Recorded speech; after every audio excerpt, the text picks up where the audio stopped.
Kenapa? Yeah. Okay. So I think there is a connection problem with Professor Sianto. And now kita ke Pak Fahmi. Tadi kalau dilihat Pak Martin sudah menyampaikan ada strategi yang berbeda di Swedia, kemudian kampus-kampus juga harus dibuka, dan setelah itu juga dari Pak Martin ditunjukkan bahwa dibanding dengan Inggris, kondisi jauh lebih bagus ya, di Swedia, dan Bu Sherin menceritakan bagaimana tahap-tahap serta ada hal yang khusus yang harus dilakukan kalau kampus mau segera dibuka. Ya, silakan Pak Fahmi. Oke, terima kasih Pak Andre, Dr. Andre, Pak Doni, Pak Jos, Pak Martin dan Bu Joko, Prof Yanto yang sudah off. Dari yang saya baca atau yang saya peroleh dari Bu Sherin dan Pak Martin, kemudian apa yang disampaikan Prof Yanto tadi agak mirip sebetulnya. Saya melihat dari Jogja saja. Jogja ini ada lebih dari 150 kampus dengan jumlah mahasiswa kira-kira 0,5 juta orang. Agak deg-degan juga ketika yang disampaikan oleh Pak Doni tadi bahwa saya takut jangan-jangan Jogja bisa jadi epicentrum baru. Gitu. Ini betul-betul menakutkan bagi saya. Cuman pertanyaannya kembali lagi, kalau tidak, terus gimana ini ekonomi akan? Jadi ini selalu mana telur mana ayam terus pertanyaan ini. Kebetulan saya coba menulis, ini agak sama dengan yang punya Prof Yanto. Jadi online ini jawaban, persis yang disampaikan oleh Ibu Sherin. Jadi online itu yang jawaban. Cuman bagaimana online yang agak sama persis, apa jangan-jangan kita perlu ya tahun ajaran baru itu tidak, saya tulis nih tahun ajaran baru itu sakarepe sekolahan gitu loh maksudnya. Kan dulu kalau awal sekolah suatu sering ya masuk hari ini buka, yang penting memenuhi itu kan. Jadi saya tidak tahu apakah Prof Nadim itu menerjemahkan merdeka itu seperti itu, saya tidak tahu. Tetapi memang itu. Nah, yang menjadi catatan saya adalah ketika kemudian Jogja dibleki mahasiswa baru, kemudian mahasiswa lama datang ke Jogja, kemudian Jogja harus melakukan tadi tes misalnya, Pak Doni sudah sampaikan, karantinanya ada enggak? Kalau ternyata nanti ada positif. Yang nanggung biaya siapa ini? Universitas sanggup nih nanggung biaya. Kalau tidak, maka akan menjadi. Dan Jogja itu sebenarnya nggak beda dengan Jakarta. Kalau Jogja ini hanya basicnya adalah education, tapi kalau Jakarta kan ekonomi. Mobilitas rapat atau ekonomi. Kalau Jogja kan anak sekolah. Bisa saja yang dari kampung datang membawa, atau yang dari sini pulang membawa ganti. Ini kira-kira. Nah, karena itu menurut saya ada 3 yang harus. Apa yang disampaikan oleh Pak Martin tadi, koordinasi yang luar biasa. Ini yang kita, wah ini memang kata-kata klise, tapi ternyata berat betul ya. Kita melihat koordinasi tadi Swedia bagaimana pemerintah federal, Australia juga dengan negara bagian, kita Jakarta dengan ke provinsi, Jakarta dengan Jakarta saja nggak ketemu misalnya. Jadi koordinasinya memang masih sangat sulit. Kemudian disiplin ini memang di masyarakat, dan saya karena berasal dari kampung, bergaul dengan orang kampung, betapa beratnya saya itu melakukan disiplin di mereka. Luar biasa. Kita Indonesia ini 80% penduduknya Muslim, COVID ini agak menghambat ritual ibadah, dan ini betul-betul membutuhkan effort yang luar biasa. Daripada mohon maaf sekedar berpikir bagaimana sekolah ini online tidak, tapi kami hari ini mulai menjelaskan jangan terawih kumpul, itu betul-betul hantamannya luar biasa. Bahkan bukan hanya dengan, mohon maaf, aliran lain lah, sektor lain. Bahkan di internal NU sendiri itu luar biasa. Tadi saya baru dengan teman-teman Muhammadiyah di Kementerian Agama, sama MUI. Ternyata tidak jauh berbeda. Mereka juga mendapatkan tentang luar biasa. Jadi berkerumun yang menjadi, crowd yang menjadi tradisi Indonesia itu, kali ini betul-betul mendapat tantangan luar biasa. Dan saya betul-betul hari ini merasakan betul bagaimana situasi itu. Bagaimana kemudian kita berat sekali memulai. Tadi kita sudah bicara bagaimana protokol Idul Fitri. Saran kita sih tetap itu sholat sunat silahkan di rumah saja. Bahkan boleh tidak pakai khutbah gitu. Tapi saya yakin ketika ini di launching, baru paling nanti mungkin sore atau malam pasti sudah muncul tanggapan dan rejected itu. Nah, kalau Jogja yang kotanya itu lebih educated dibanding kota lain saja tidak mampu mengatasi ini, saya tidak punya jawaban Pak Andri, terus terang. Dengan daerah-daerah lain. Pak Jos ini muridnya banyak yang dari Indonesia Timur, ya. Kalau Jogja yang lebih well educated saja tidak mampu, saya terus terang tidak punya jawaban untuk daerah. Saya kira itu, Tamasya. Mantan Pak Andri. Terima kasih Pak Fahmi. Jadi Prof Yanto tadi kami sudah menangkap poin-poinnya dan tadi sudah disampaikan oleh Pak Fahmi bahwa ya ini online ya jawabannya seperti disampaikan oleh Bu Sherin juga. Ya sekarang kita dengarkan tanggapan Pak George. Silakan Pak George. Ya, terima kasih Pak.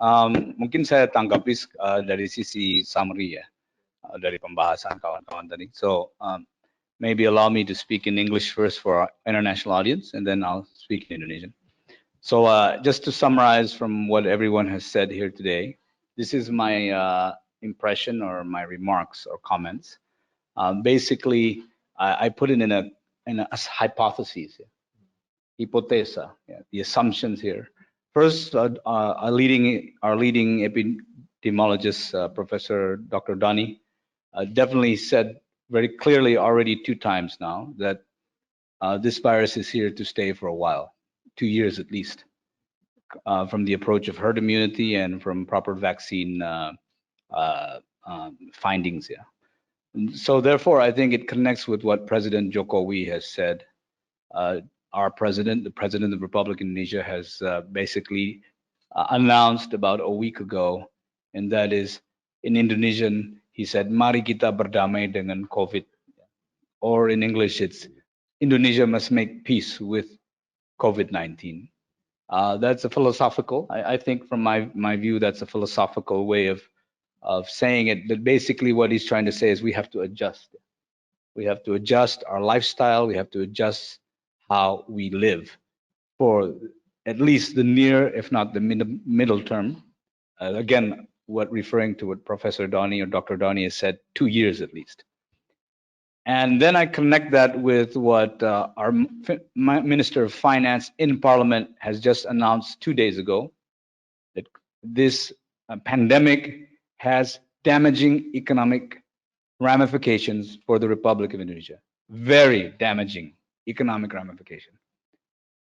Our Minister of Finance 2 days ago has announced that Indonesian growth for 2020 will be 0.4%.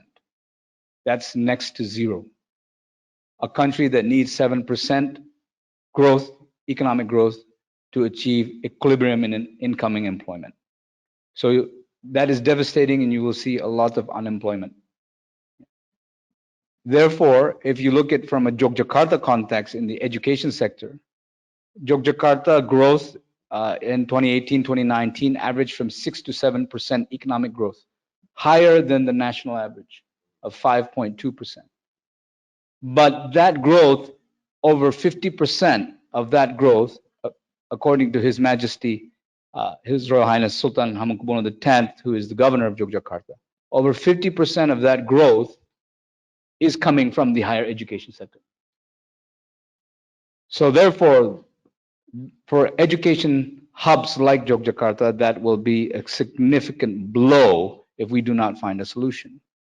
And therefore, the other hypothesis is what brilliantly has been shared by Martin Jacobson from Sweden, that I think that we need to take a look at the Swedish model and study it more deeper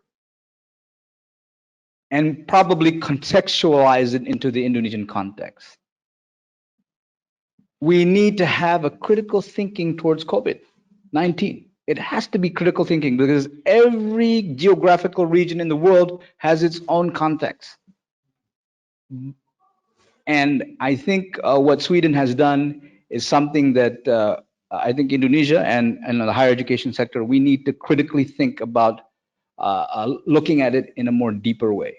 Because what Martin Jacobson has mentioned of the Swedish experience is actually, from my observation, not far off from what Dr. Doni is talking about as a scientist in epidemiology and one of our leading scientists in the country. So we need to really look at this. Thirdly, I'd like to also commend what Ibu Seren has shared with us, and is very similar to what Professor Suyanto and Dr. Doni and Pak Fahmi have mentioned in the past, and also Pak Andre, and that is COVID compliance. We have to, I think Dr. Doni mentioned this in the last round, is from an emergency approach to a systems approach. So therefore, if it's a systems approach, then we need to apply COVID compliance within all sectors, including the higher education sector. What does that mean? What does COVID compliance mean? I think leading campuses like what are here today, University Gadjah Mada, obviously, are Harvard, you might say, the Indonesia's Harvard, or campuses like Amikom that Professor Yanto represents here, even our friends from UNU, from our friends from Nahdlatul Ulama, who have many campuses across the country, even my small campus, or all APTISI members from the private sector. We need to create a stakeholder group in order to what? Figure out what is the compliance. And that is a campus health protocol. The health protocol, I think for Indonesia, we call it health protocol now. The president calls it health protocol. Campus health protocol, which relates to what Ibu Seren has mentioned, infection control, hygiene management, what Professor Doni has mentioned about how to quarantine incoming students, maybe how to use testing, how to use mask, space management. Actually, in Indonesian accreditation process, space management is part of our regulation. For every university or academic institution, you need 4 meters square for one student. That's regulation. 4 meters square for one student, or excuse me, 2 meters square for one student. 2 to 4 meters square for one student, and that has to be space that is available. We need probably to look into face shields if we're going to do blended learning. Blended means there's some online, but there's also face-to-face. The face shields needs to be looked into, and again, blended learning needs to be looked into. What Ibu Seren has shared from the Australian experience, and what Prof Yanto, a leading university in e-learning in Indonesia. So the suggestion would be from these hypotheses is, number one, COVID compliance for higher education. I think this roundtable with UGM and with various universities here today, Dr. Doni, our leading expert in epidemiology, can we, this is the question, can we create a COVID compliance for higher education? To create safety protocols or health safety protocols for campuses, and to prepare that for September intake. Is it possible? And therefore, there is a preparation of protocol and guidance that needs to be triggered now, and which that guidance relates to what Ibu Seren was mentioning about training and certification. Can we do that? That's a question. Which therefore leads to what Professor Suyanto and Pak Fahmi was mentioning, is about blended learning. Yeah. Now, I'm going to give you a proposition about blended learning. If this is the direction we are going to take, therefore, there needs to be a total deregulation of the higher education sector in Indonesia. We need to, release the chains that are barriers for 4,500 universities and academies in Indonesia, serving almost 10 million students, employing 300,000 full-time lecturers, not alone thousands of staff. If that is the direction, there needs the total deregulation of the higher education sector in Indonesia, because our accreditation system currently does not really properly frame into the concept of blended and online learning. It's not for everyone, It's meaning what? Accreditation levels need to be adjusted. Let's say if you're a C accreditation, then we have, because of COVID compliance, then you have to have a allocation to be, for blended learning, a majority. Yeah, a majority of Indonesian campuses are not under this framework in terms of the accreditation process. So therefore, total deregulation of higher education, accreditation system needs to be deregulated if this is the direction we're taking because of COVID compliance, and therefore it requires self-evaluation. The accreditation process is self-evaluation and by peers, meaning reducing the level of government role in the accreditation process of universities and academies throughout Indonesia.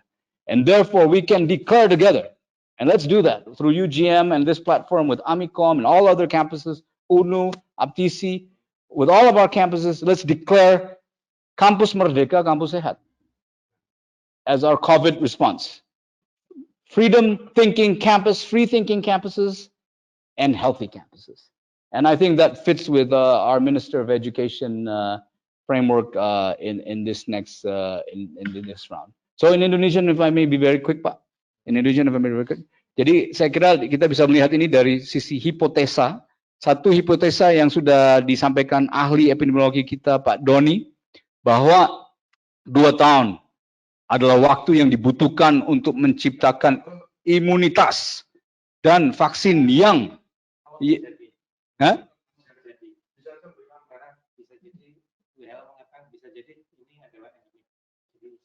stage ya, even more than 2 years ya, bahkan bisa lebih dari 2 tahun. Maka ini asumsi yang harus diambil sehingga saya memahami apa yang disampaikan Bapak Presiden Joko Widodo yang adalah alumni UGM juga di sini, bahwa konsep mari kita berdamai dengan COVID itu ya secara dalam itu mengatakan mari kita menyesuaikan dirilah dengan kondisi ini.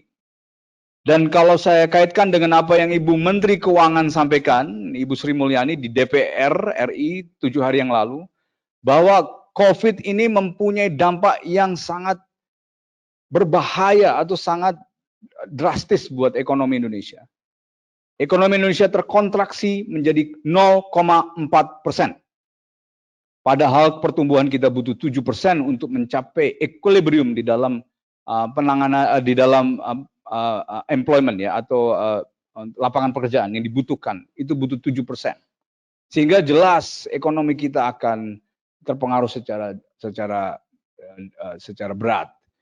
Di Yogyakarta, daerah istimewa Yogyakarta, 50% dari pertumbuhan ekonomi Jogja yang 6-7% selama 2018 sampai 2019 ini, lebih dari 50% datang dari sektor pendidikan tinggi.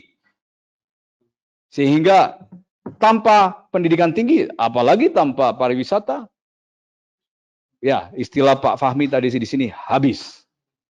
Maka oleh karena itu, asumsi yang berikutnya saya ambil dari saya kira presentasi yang sangat menarik dari Martin Jacobson dari Swedia, yaitu bahwa model Swedia perlu kita pelajari di Indonesia lebih dalam dengan critical thinking yang lebih dalam terhadap bagaimana kita menanggapi COVID dan kalau memungkinkan dikontekstualisasi dalam Indonesian konteks, dalam konteks Indonesia. Karena model Swedia itu telah mencapai probabilitas herd immunity yang lebih cepat. Ya, tadi saya lihat 30%. Nah, apakah memungkinkan? Ya, di sini itu perlu lebih dalam kita pelajari. Jadi sumber referensi kita tidak datang dari hanya satu referensi, tapi berbagai referensi termasuk Swedia dalam hal ini.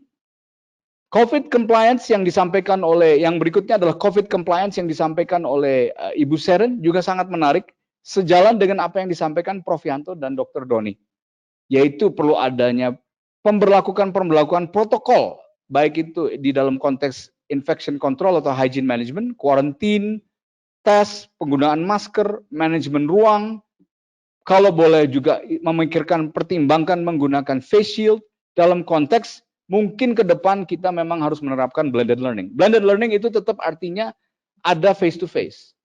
Nah, face to face ini yang harus di-manage. Ya, ada face to face, di mana face to face ini yang harus di-manage situasinya. Sehingga usulan kami dalam hal ini, sebagaimana tadi juga yang disampaikan Prof. Yanto dan Pak Fahmi, mari kita bersama-sama membangun platform COVID compliance untuk pendidikan tinggi. Mari kita bersama-sama membangun platform itu, sehingga kita menciptakan kampus yang sehat, tetapi juga kampus yang yang merdeka tadi. Dan mari kita siap-siap apakah memang September ini akan ada penerimaan mahasiswa. Ya.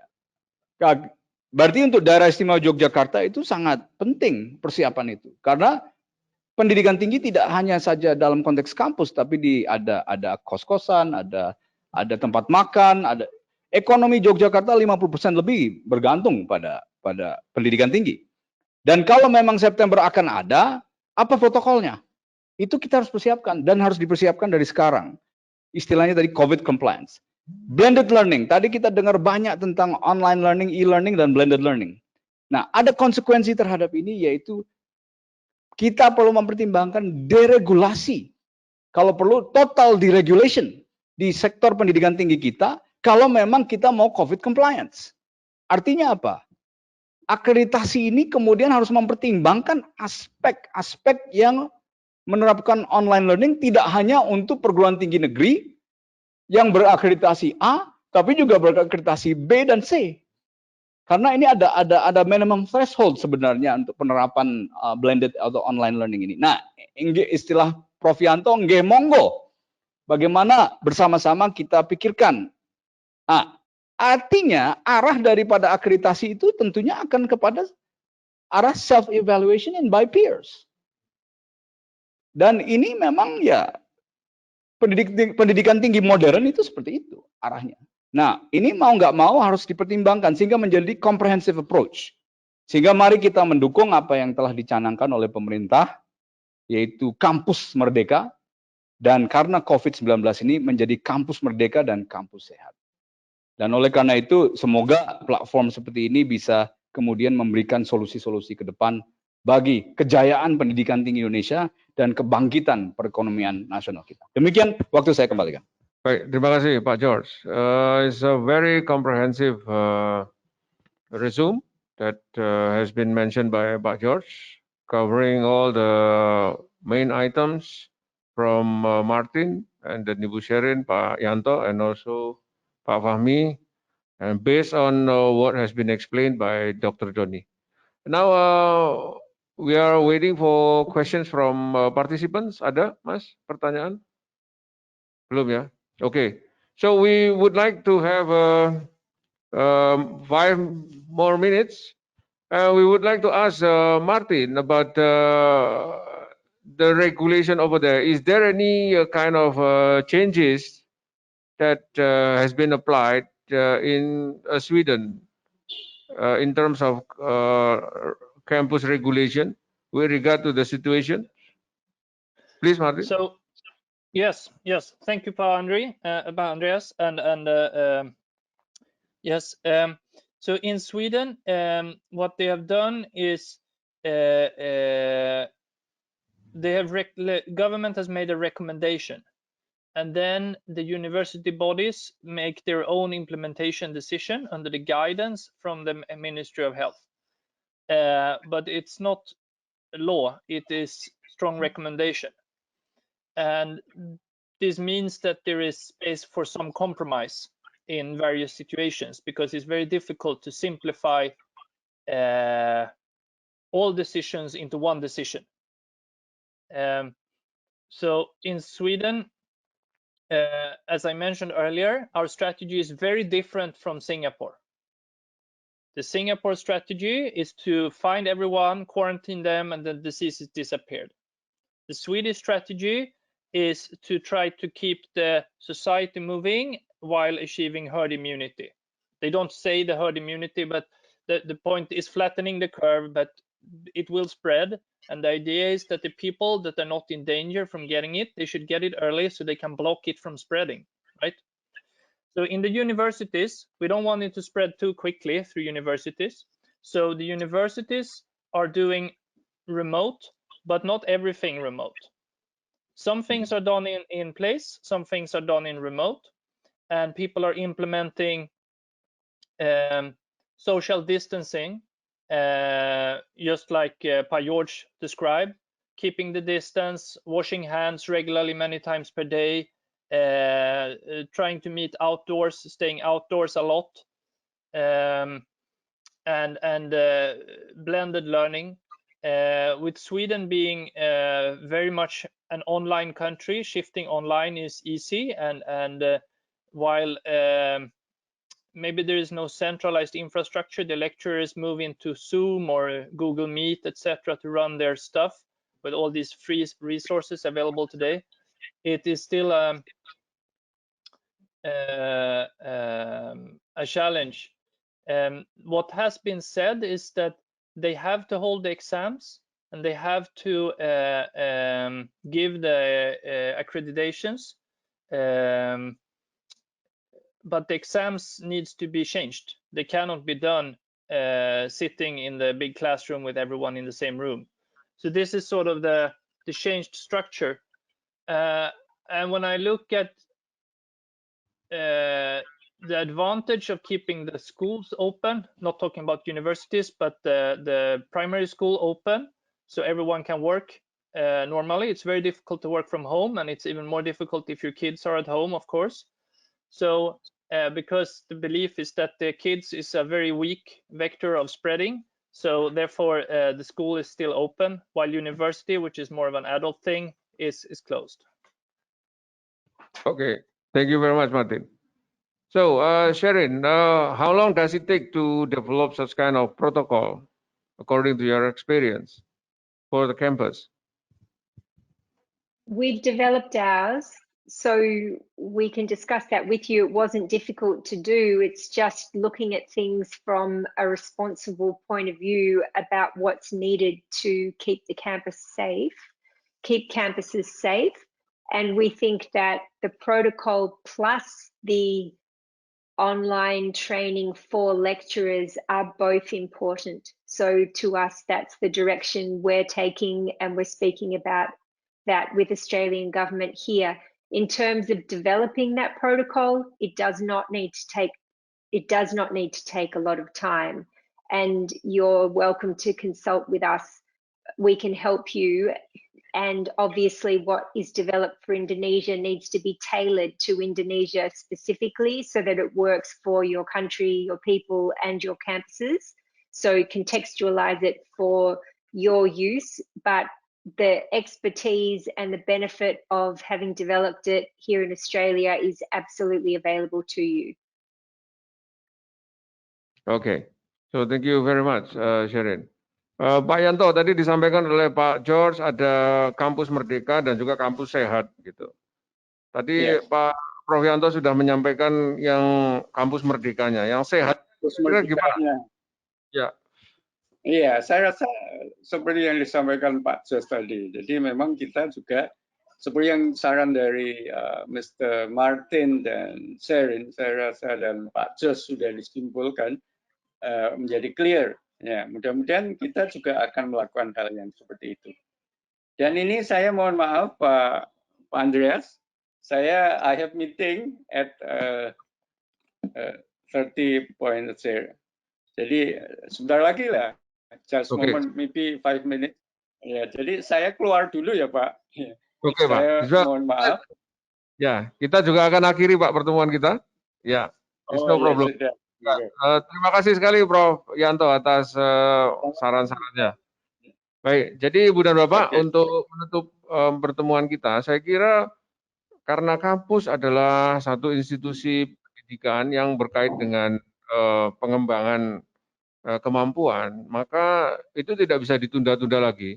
Tadi disampaikan oleh Pak Martin bagaimana Swedia begitu concern dengan pendidikan, bahkan dari Australia sudah disampaikan ada banyak sekali protokol-protokol yang dipersiapkan untuk menjaga agar proses pendidikan pembelajaran ini terus berjalan. Disampaikan oleh Pak Fahmi tidak bisa ditunda-tunda juga, dan Pak George sampai kepada satu poin bahwa harus ada deregulasi karena kita tidak mungkin hanya retorika kampus merdeka, kampus sehat, tapi kemudian tanpa ada penyesuaian-penyesuaian regulasi. Dan saya kira kembali ke apa yang disampaikan oleh Dr. Doni, satu hal yang kita sangat concern, herd immunity butuh waktu yang lama, kita juga masih ada gelombang-gelombang berikutnya, dan kalau kita lihat grafiknya di Spanish flu waktu itu, memang ada beberapa gelombang besar ya setelah gelombang pertama. Namun kembali bahwa pendidikan tidak bisa berhenti dan kampus isinya adalah para pemikir. Tentunya para pemikir harus bisa memastikan proses pendidikan untuk mahasiswa tidak berhenti. Ya, jadi saya ucapkan terima kasih untuk Dr. Doni, Pak Fahmi, Pak George. Thanks to Martin and Sherin for your sharing. It was very rich discussions, and all the questions from the participants will be written down and sent to you if there is any, and then we'll put your feedback on the website so that we can see the discussion and we can also follow up some of the recommendations.